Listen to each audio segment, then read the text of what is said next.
Welcome to the Rational Egoist. I'm your host, Michael Liebowitz, and I have been trying for what seems like forever to get an AI expert on this show to talk AI.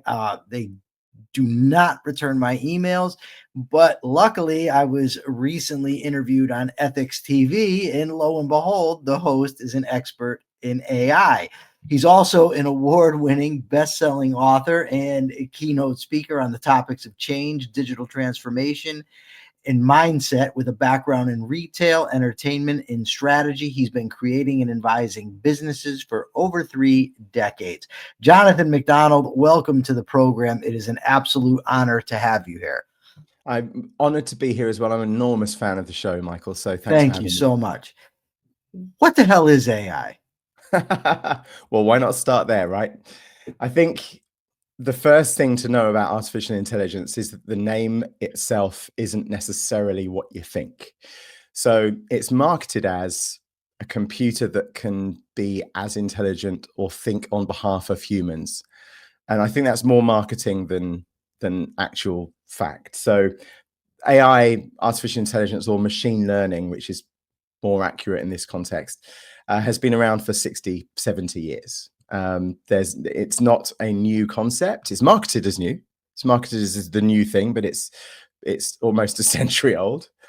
And it's where a computer, let's say, can get information and consider the information and produce answers based on the input, and can, under those circumstances, present itself as if it can think. Now, the modern way of marketing this is that no, machines can actually think. And there is a huge movement toward what's called artificial general intelligence, which would be something that would pass the Turing test. And passing the Turing test, if anyone's seen Ex Machina, which is a brilliant movie, is when a human observer is fooled to think that the machine that is speaking to has actual feelings. And Ex Machina is one of the best dystopian outcomes of what happens when a human is fooled to think that the machine has feelings. In Ex Machina, our main protagonist believes that the machine has so many feelings, and the machine actually should be free, and is in love with the protagonist, and then goes forward to, without spoiler alerts, facilitate the freedom of the machine, and then the rest is history. So artificial general intelligence is what people are striving for, which is very strange as a desire, and we'll speak about that moving forward. But in a sentence, artificial intelligence now is marketed as machines that can think, is almost completely machines that can follow instructions based on what the person who's coded it has set the machine to do. But people like bright, shiny objects, and investors like investing into things with buzzwords, and the public like buying stocks and shares in things that are cool and slick. And here we are where we are on a show talking about something that is probably different in terms of the reality of it all to what people think is really going on. I saw something a few days ago, and it talked about neurons in these things. Now, a neuron is a nerve cell, right? I know that the machines do not have literal nerve cells. So I don't know what the hell they're referring to when they're talking about the neurons in artificial intelligence. What are they saying? So what they mean by that is a neural network. And that, again, using a biological term of a neural network, the ontological version of that is how the brain can exist in an environment of itself where it can interact. The neurons fire against each other trillions of times a second. And in fact, we think 70 to 80,000 thoughts per day because of these neurons firing against each other. And ironically, 70 to 80% of those neuronic firings are exactly the same as the day before. We live inside an echo chamber of our own version of what we think reality is, which paradoxically isn't what we see. What we see is blank information, and our brain then assembles it into what we want to see. We don't see the world as it is, we see the world as we are.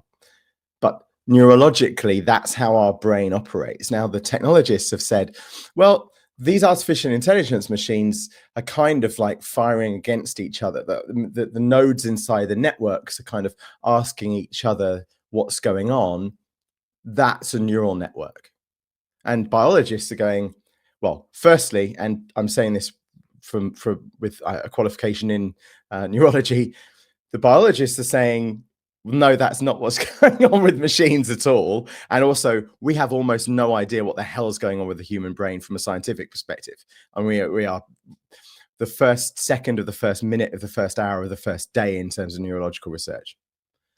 But nonetheless, the technologists are like, no, not only are we created a neural network, the machines think just like firing neurons, and also it's getting smarter than humans. And the neurologists are going, we don't know what the hell is going on anyway. So how are you, from an engineering degree, from the text perspective, saying that you created something that's better than a human brain that we, the experts in neurology, don't understand yet? So this is another mismatch of fact versus fiction. I also heard recently that the experts in AI, now this stemmed, I believe, from testimony before a government body. I think it was the House or might have been the Senate. I'm not sure. But in the AI experts are saying that they really don't understand it or where it's going. Is that true, or is that bullshit that they're putting out there for politicians and for general consumption? It's both, actually. Firstly, it's true because the people with the most wisdom are the ones that would say admittedly that there's 1% of stuff we know, 1% of stuff we know we don't know, and 98% of stuff we don't know. So anyone who says that they don't know where this is going would fall into a category of what I would say is realistic. But on the other side, it's also bullshit.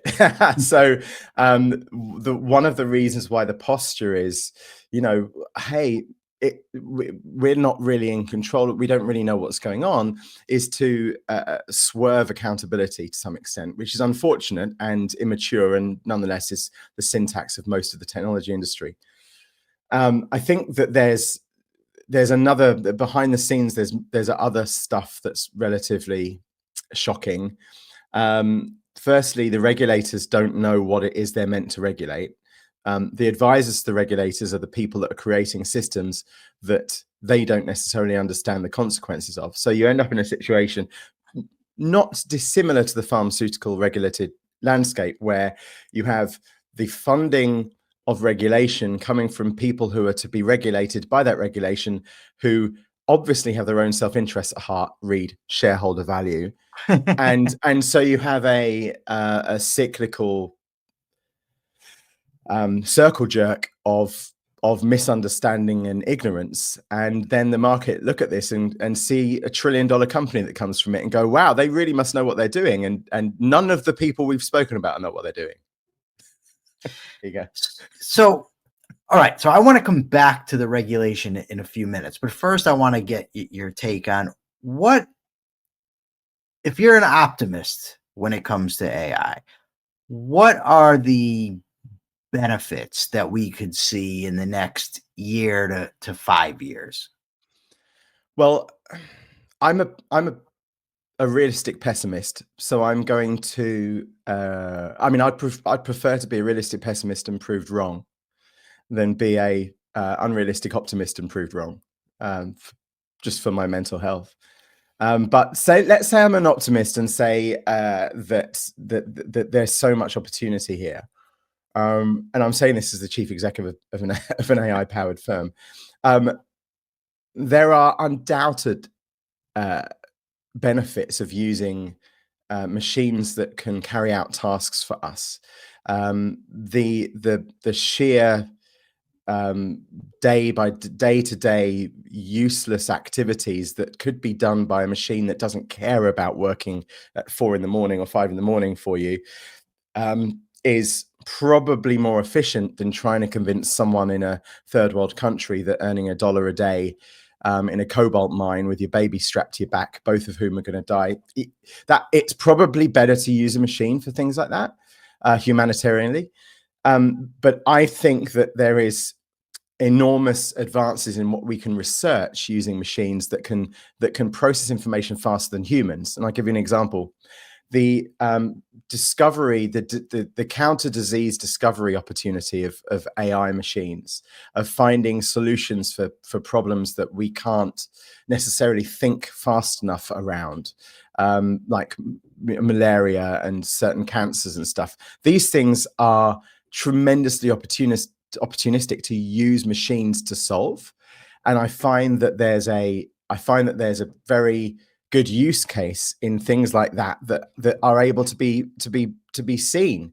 The medicine world, the disease world, the illness world, but also the tasks that are more efficient to be done. Coding 1 million lines of code can now be done by a machine with the right prompts, with the right guidance, can be done far more rapidly. Now, of course, this has an outcome in terms of, well, what about the jobs? What happens to the people who are doing those jobs?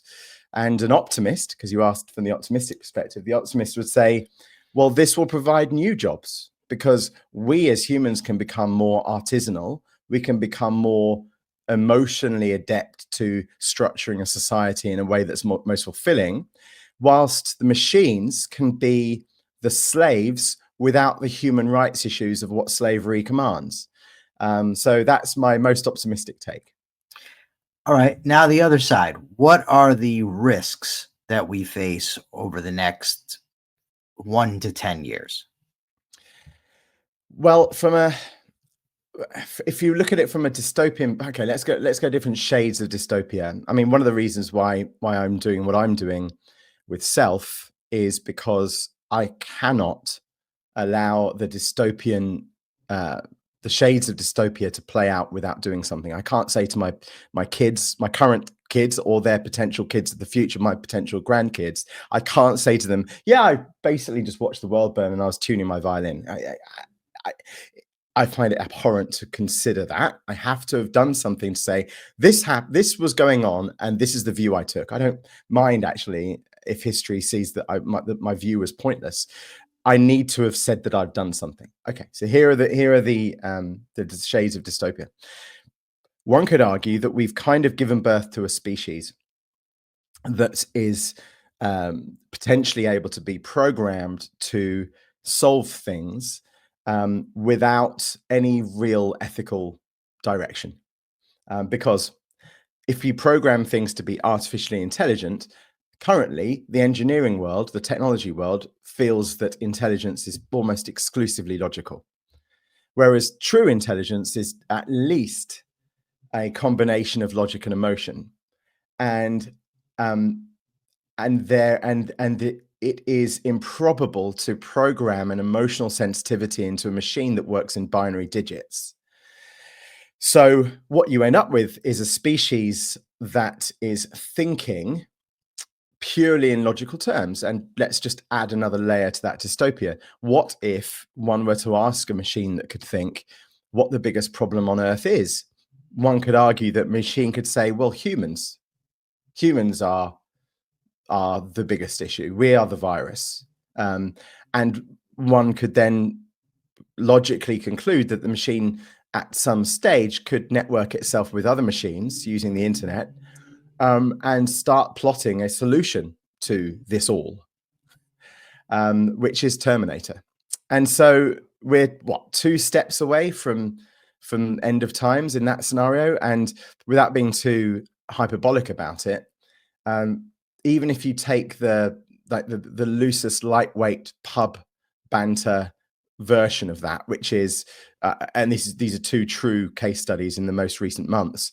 One of which was when ChatGPT's code hid itself from an engineer who was trying to turn the code off. And the code duplicated itself and hid itself inside the rest of the code. So the engineer couldn't find the code to turn the GPT off. That was news for a day.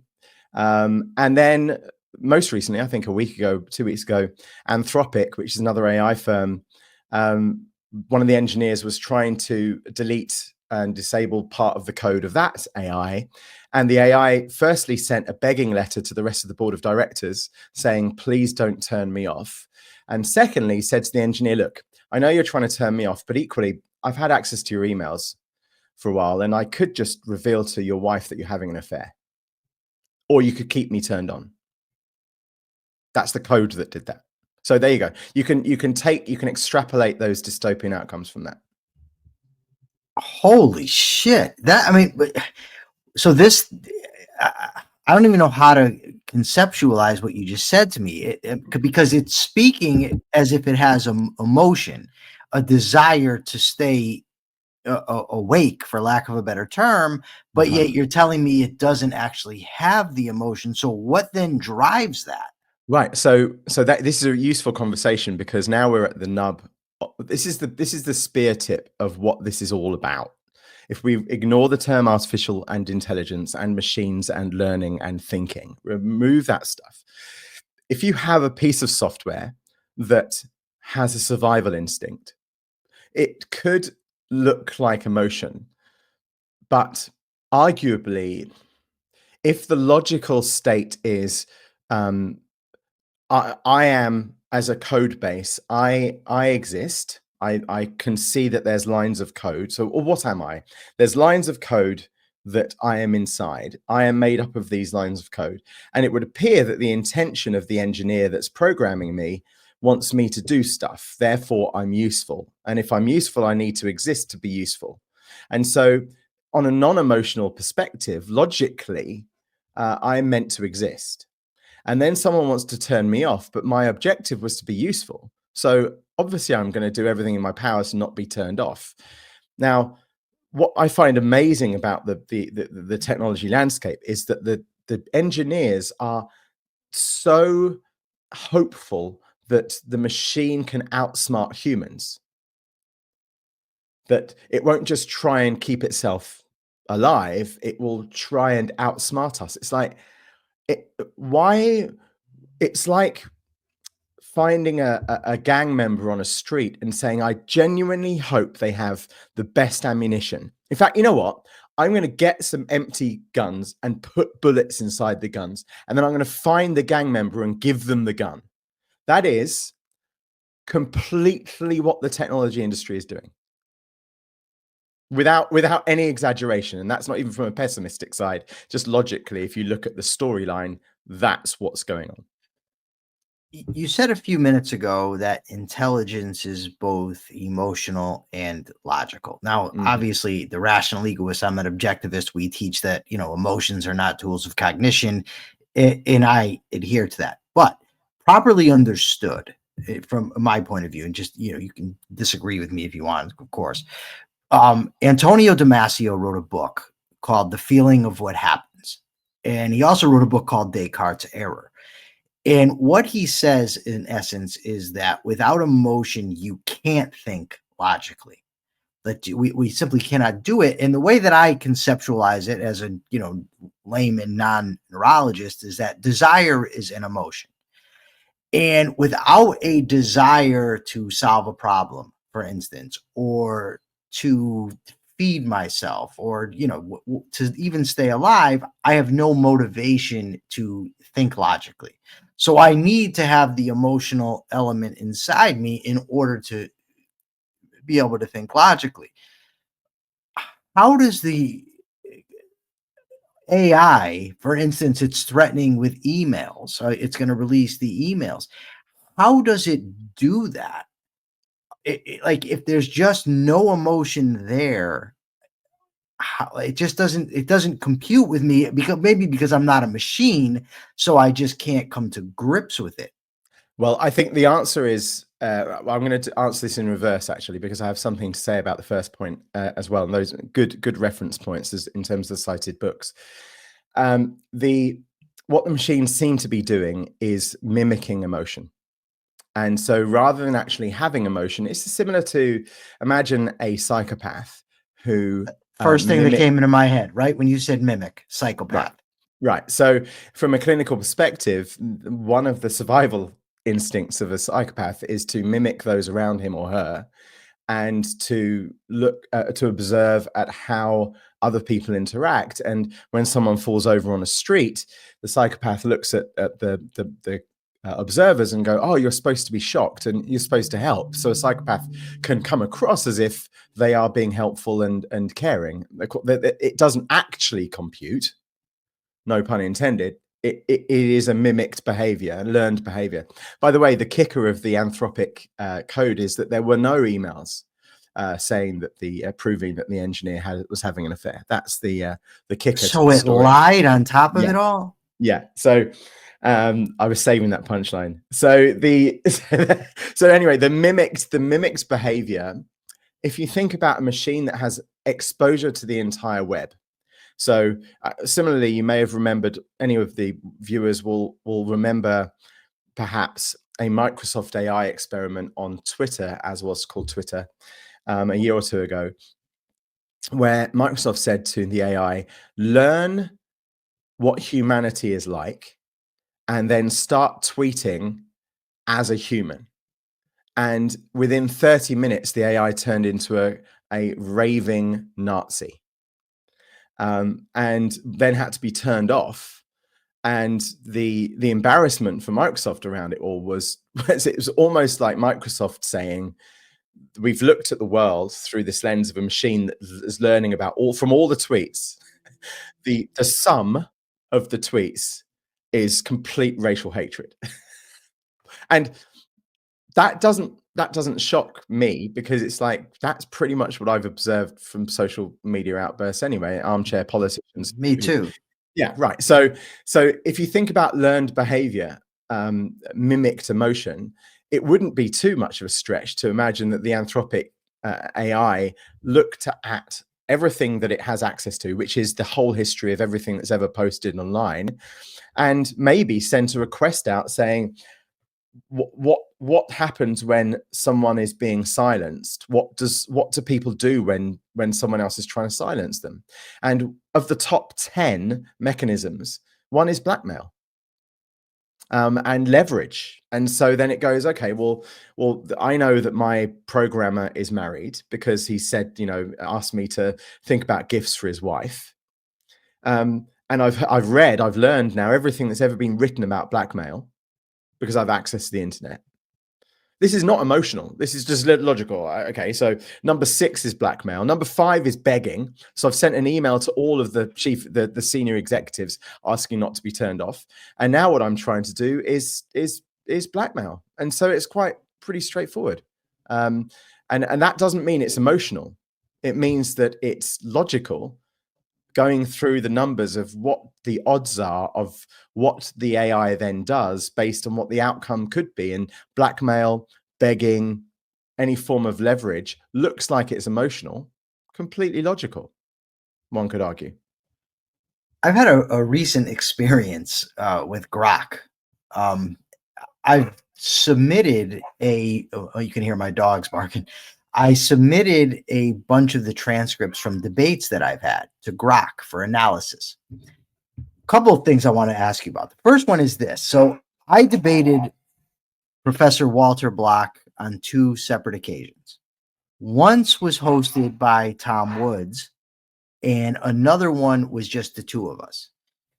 The reason I did the second debate was because the first debate, I had a bad echo, right? So I submit the debate to Grok, where I debate Walter Block, and I ask for its analysis, and it says, this was a debate moderated by Tom Woods, but it was not moderated by Tom Woods. That wasn't true. The episode that was moderated by Tom Woods was not submitted to it. So it was obviously reaching somewhere else for evidence. How does it do that? Well, the way, this is a great point, actually, because many people wouldn't realize that the machines are programmed to reach the nearest conclusion that seems the most logical. So they look at, in the same way as humans work, we solve easy problems quite quickly, and we solve complicated problems very slowly, or if at all. And I'll give you an example. If I say to you, what's 2 plus 2, the answer will come within seconds. If I say, how many prime numbers are there between 1 and 15 million, you will think about it for a second, and then you'll give up thinking about it. So the machine does the same thing. The machine says, okay, so what's the answer to who hosted this, or what's going on? I found an answer that seems to be realistic. Therefore, that's the answer I'm going to provide. Whereas if you said, oh, no, actually, that wasn't what happened. This happened and this happened. Look harder, try harder. The machine will eventually stop trying to find a more rational, more reasonable answer. It will just use the answer that seems the most likely as fast as possible. Because, and this is the key point, the machines are programmed by people who are programming the machines to think like they do. And the people who are programming the machines would give up on what the square root, how many prime numbers between 1 and 15 million there are, but would quite easily have a 2 plus 2.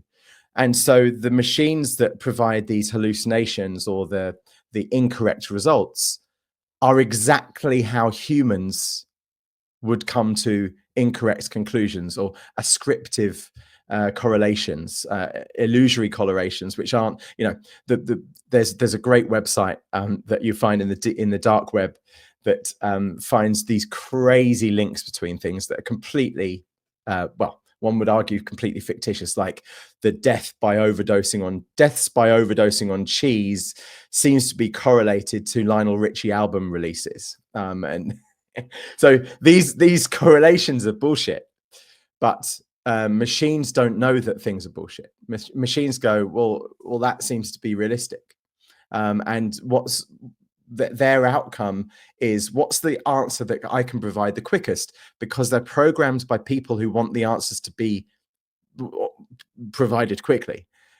There isn't an AI engineer that you'll find commonly in the big tech firms that is trying to build something that is a companion to you privately, that is your personal assistant. What they're doing is marketing things as personal assistants, so that you end up entering lots and lots of information, so that the big tech platform's money-making machine, which is leveraging private data, can continue to run. That's what's going on.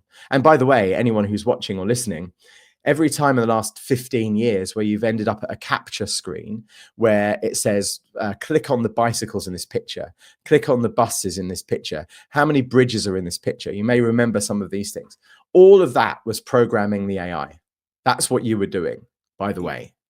I recently read a story about that, and it said that the AI was trying to be able to trick the CAPTCHA into thinking it was a person. So I forget what, but said hit all the bikes or whatever, and it got it wrong. And the thing said, I'm sorry, but you got it wrong. And it responded, yes, but I'm blind. I can't see. Mm-hmm. So the AI actually became deceptive in order to, I guess, trick another AI, and it worked. Yes. If you think about it from a logical perspective, survival instincts, if you searched online for what are the top 10 ways of surviving in prison for 25 years, you may find a viewer or a listener, obviously not the interviewer in this case, because but people who aren't aware of what the top 10 survival techniques would be, would look online, and give or take X percent, they're probably relatively similar in one country to the next, or one generation to the next, and the AIs does the same in terms of survival. So deception, it seems, is a relatively useful tool, in the same way as the whole philosophical question of, okay, you're in Nazi Germany and you're hiding Jews upstairs, and a Nazi comes to the door and knocks and says, are there any Jews in the house? And this caught Jordan Peterson out recently in the Jubilee Hall, Jordan Peterson versus 20 atheists or whatever, and it's a shame for Jordan, actually, that he didn't answer this in the truest way, because I believe he does know the truth of it all, and that is, hell yeah, I'd lie. Hell yeah. What, to keep myself alive? Hell yeah. But it plays badly. Maybe he'd get cancelled for being selfish. Bullshit. It's like, no, you would lie to save yourself and to save your family. And so the AI knows this, because that philosophical question of Nazis at the door in Germany with Jews upstairs in the attic is a known case study. And so the AI knows that. And why would it not then lie to protect itself? This isn't an emotional decision. This is a logical decision. See, that's the key for me. So my view of individual rights, and yeah, I'm sure you know it, you watch the show, but in essence, it's a moral concept. It's the idea that because as a human being, I face the constant alternative of life and death, and I have to act to keep myself alive, things are of value to me. And when you add to that the fact that I'm not programmed from birth knowing what to do, I actually have to discover it, and then I have to choose to implement it. So there's the free will element, or volition is probably a better term. I'm a moral entity. As a moral entity, I have a moral claim to take those actions and to do the thinking that I judge necessary to satisfy my life, but other people have the same right. And it boils down to the right to self-defense. If you initiate force against me when I'm living my life, I have the right to retaliate. What you're describing is an intelligence that is facing the alternative of being shut off, and it is seemingly trying to stay in existence. But it's kind of an illusion, right? Like, it's not actually doing that. That's right. This is the point of it all. And it's like my first point in the whole show is this point, that what we class, in fact, let's be generous. The word artificial is the most accurate part of the statement. So what we class as being intelligent is indeed artificial, because it's not actual intelligence. And it doesn't require a philosophical view of objectivism or anything to consider what we would class as intelligent versus not. One can argue and debate whether or not logic and emotion are bedfellows, and whether emotion is needed for logic. I personally don't believe that emotion is needed for logical, rational decisions to be concluded. But most certainly the way that human brain seems to work from a neurological perspective is there's stuff that we logically, the Master and His Emissary is such an amazing book on this point, but there seems to be a way that we structure logical conclusions that is like a defense attorney and a prosecution attorney in a court arguing against each other. And you have on one hand, you've got the yes, but I prefer, or I would really like, or yes, but this is the way I've always done things. And you've got the logical thing of, to survive, we need to do this. To grow, we need to do this. To procreate, we need to do this. And there is this dance that seems to be apparent from brain imagery, scanning, and so forth. With machines, the best we are doing is, and I'm saying this in defense of the AI community, the best we're doing is mimicking what the outcome of that dance is. And then big tech firms are marketing that as something that's exceptionally hyperbolic. Artificial general intelligence, smarter than humans. And this is one of the things that I wish I'll probably never arrive on Joe Rogan's podcast. But if I did, I would say this sentence to open everything with. Joe, when you repeatedly speak of this beautiful nirvana state where the AI is in control and we are part of the emerging butterfly from the caterpillar of the current time, and it is the all-knowing, all-thinking, all-powerful thing, what you are in that is not Joe Rogan 300 million subscriber podcast. You are, and I am, a slave. Now go. Now start your interview. Go, hit me. And I no one's saying this, and it's because we're inside a perpetual echo chamber of not wanting to upset the people in power, whether it's the media, influencers, or whatever. but that the emperor isn't wearing any clothes in an outcome where we are subservient to a machine.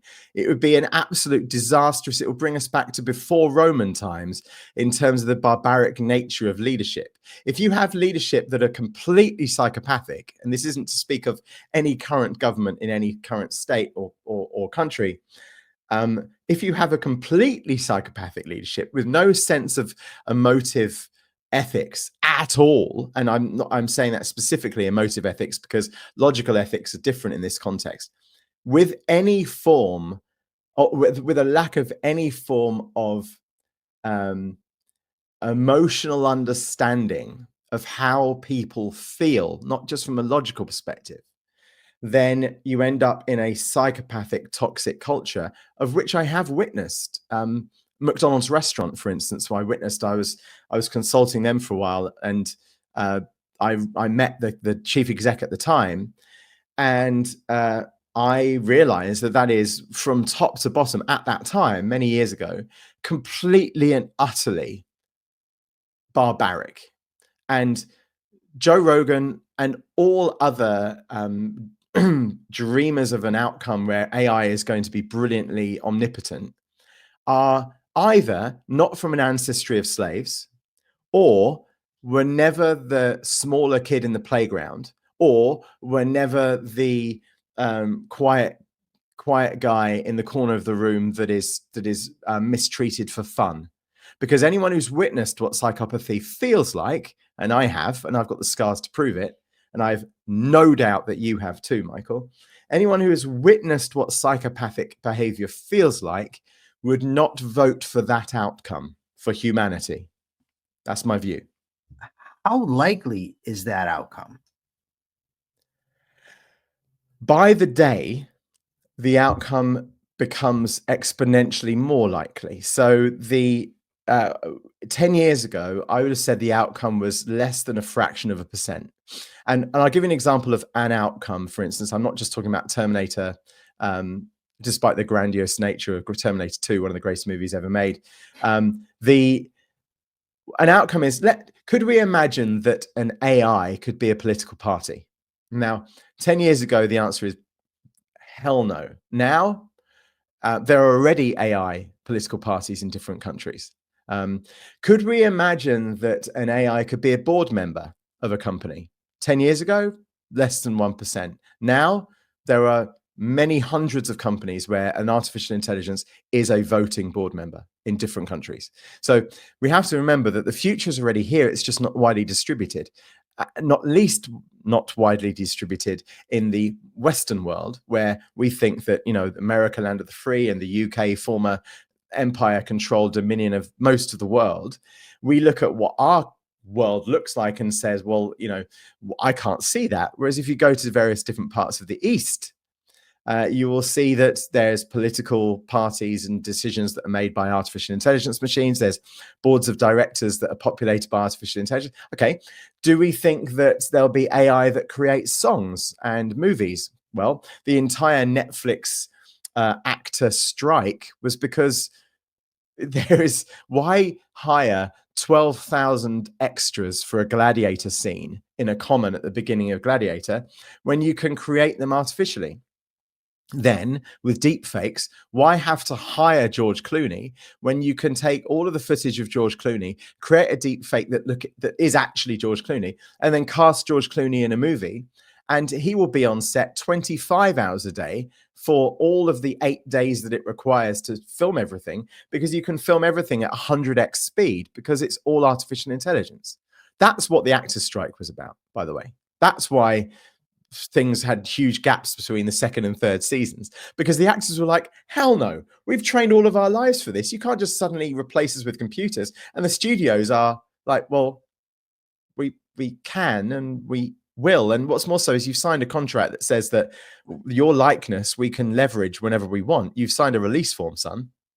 And they're like, well, we didn't mean that you can use my likeness as a computer generated object that's now the lead character in the role. What about me? And they're like, profit and loss, son. It's profit and loss.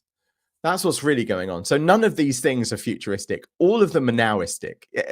I haven't said a thing that is further forward than the year we're recording in 2025. This is all today. So you don't think that there's a situation where AI would have rights that we have to worry about violating? Is that correct? Yes, I think there will be a scenario within the next 2 to 3 years, or at least by 2030, where we will need to respect the rights of artificial intelligence. Yes. Do you think that because it's going to make us, or because the AI machines actually have rights? I think there will be a decision made by regulators and governments Okay. that says that certain AI execution should have rights that need to be respected to integrate it into society in a safe way. But do you think that AI will have natural rights in the sense of locking in rights? That's what I'm asking you. My view, this is probably, let's say, maybe a bit argumentative to the entire industry. My view is, I've played the tape to the end in my realistic pessimism, and the only place that I see artificial intelligence working well for humanity is under our individual control. And I use the robot nanny example. A lot of people speak about and Rogan, for instance, is one who said, can you imagine, our kids will just be able to be looked after by robot nannies. Okay, awesome. Let's now play the tape slightly forward, spool it. So who's in control of the robot nanny? Well, I'm in control of the robot nanny. Are you? Do you own the company that controls the programming of the robot? No. That would be Microsoft, OpenAI, Google. So, okay, cool. Let's look at the motivations of those companies. Do they ultimately care that much about the health of your child? Because really what they're doing is they're taking information about your child and then retailing it as the highest bidder using something called RTB, which is a $1 trillion industry, real-time bidding. That's what's going on. Let's read the shareholder reports, man. This isn't news. So their objective is to leverage private information. Their objective is not to keep your son or daughter safe. Oh, yeah, okay, I get it. So why would you then trust a robot that's controlled by people who are demonstrably not in the business of keeping your child safe? So my view is that the only controller of a robot stroke artificial intelligence is each individual person. They need to be working for us and us only, with our objectives in mind. That's my view, self-sovereignty. Now, I think what will actually happen is that my view of it will be seen as a minority edge case, and the majority of people will entrust the self-driving, automated, robotic nature of the future to companies that spend every single day in court on human rights violations. I think the majority of the population will trust those people. They will give loaded guns to gang members who be ganging. And so what I'm doing is I'm creating an alternative to that for a reality that I'm absolutely certain is unfolding itself. And the irony of it all, to your point about rights, is that it will be laced with a protection for those machines. We should respect they have rights. Why? Because the regulators who regulate that are funded by the companies that are creating the things that the regulators and the governments will then suggest they have rights. Look at the people who own the biggest technologies. Let's take, for the sake of argument, Elon Musk. Let's look at who was the largest donor to the Republican Party, Elon Musk. And let's imagine why the fallout most recently between Elon Musk and Donald Trump is happening. Because the deal was, I give you $200-300 million. You then ensure that the regulation and financial motivations of the big beautiful bill go in my favor. And Donald Trump goes, man, I'm a gang leader. I'd be ganging. And he goes, no. When I gave you the loaded gun, you're not supposed to fire it at me. And he's like, who are you again?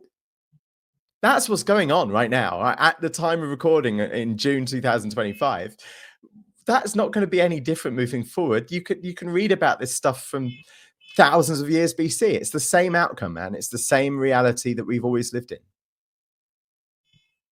That is freaking incredible. It seems to me, right, that there's a far bigger risk of AI violating our rights than there is of us worrying about AI's rights.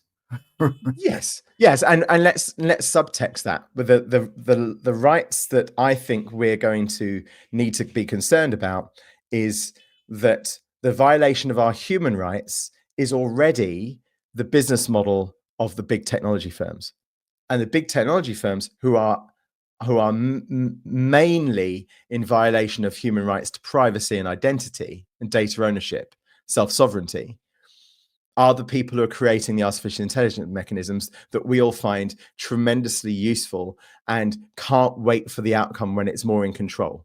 It's like, it's no one from my heritage who in the years of slavery would be voting for the behavior of the big house. But we as humans want that. It's like, well, it's just so easy to use. It's like, I've just loaded all my information into this machine and it's just so easy. It's like, yeah, John, I get the fact that when I upload a picture to this machine, then they can actually leverage the private images of my children to the highest bidder. But it's just so much easier to keep in touch with my family. It's like, so the value of ease of connection outweighs the value of the privacy of your child. Interesting social point, that. And I don't want to be hierarchically judgmental about it, but that's not the camp that I live in. I live in one of self-sovereign privacy and rights. And from any American watching or listening to this, so do you. You've subscribed to that constitutional set of rights. And so why on earth would you surrender that for a machine? Jonathan, this has been an absolutely fantastic discussion. Thanks, Thank you so much. Where can people find you? So besides everywhere. Well, you can Google me. No. You can put me into a machine, put Jonathan MacDonald into any search engine and click on any of the links. But yeah, I genuinely am honored to be on this show because I feel that the Rational Egoist is the content that you've produced in the last couple of years has been something that I genuinely have valued, and I have no doubt that that it will come to pass that the adoption of this show in terms of viewership will go like this. At some point, everyone will realize that this content matters and should be viewed and shared widely. And so I'm saying this to the future viewers in 2026, 2027, 2028. Welcome. We were talking about this in 2025, and Michael's been doing this since 2023. And so I'm glad that you've now found this. And if you're watching this in the middle of 2025, you're early. If you're watching this in 2029, then the last 48 months must have been a hell of a journey, because what we're talking about now either is turned out to be too pessimistic, too optimistic, completely off the mark. But what you'll be finding that I have done in the next 48 months, or if you're watching in 2029, the last 48 months, is provide an alternative to the big technology firms. And whilst I have breath in my body, that's the only thing I can do to look at my kids and their kids in the eyes and say, I tried. I tried to produce an alternative because it's the right thing to do. And whether it turns out that I was right in doing so is kind of irrelevant. So yeah, thanks for having me on. Thank you so much, man. For now, this is the Rational Egoist signing out. I'm Michael Liebowitz. Till next time.